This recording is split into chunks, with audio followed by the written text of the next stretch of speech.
Ну, все-таки, коли за відсутності спікера, перший віце-спікер, це віце-спікер, він виконує обов'язки голови у разі його відсутності.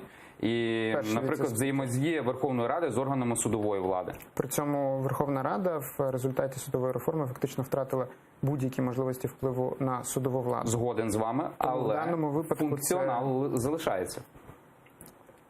Знову ж таки, в порівнянні, коли ми забираємо людину, як, наприклад, названа Леся Василенко, яка є юристом-міжнародником, яка професійно займається справами ветеранів, і покладаємо на неї функції, які де-факто не є обов'язковими і не є потрібними, тому що в переважної більшості навіть європейських країн посада другого віце-спікера не є потрібна.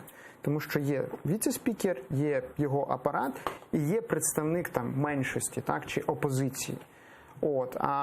То, в принципі, просто вивести на суто політичну посаду людину, яка може експертно працювати в своїй сфері, це є недоцільне. І зважаючи на те, що в історії України позиція другого віце-спікера, фактично віце-спікера, зіграла лише кілька разів, і то в екстраординарних випадках, згадаємо сесію, яку скликав Руслан Кошулинський, можна йому подякувати, справді людина була на своєму місці, але ми дуже сподіваємося, що зараз ми будемо мати можливість працювати системно, а не ad-hoc. І коли насправді позиція другого віце-спікера буде мати більш, скажімо так, змістовно-церемоніальний характер. Тобто це може бути людина, моральний авторитет, це може бути людина, яка би закривала якесь спеціальне позиціонування України. Так?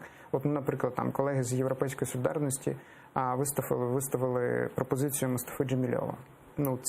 Це насправді не так людина, навіть як символ, при тому, що діючий політик.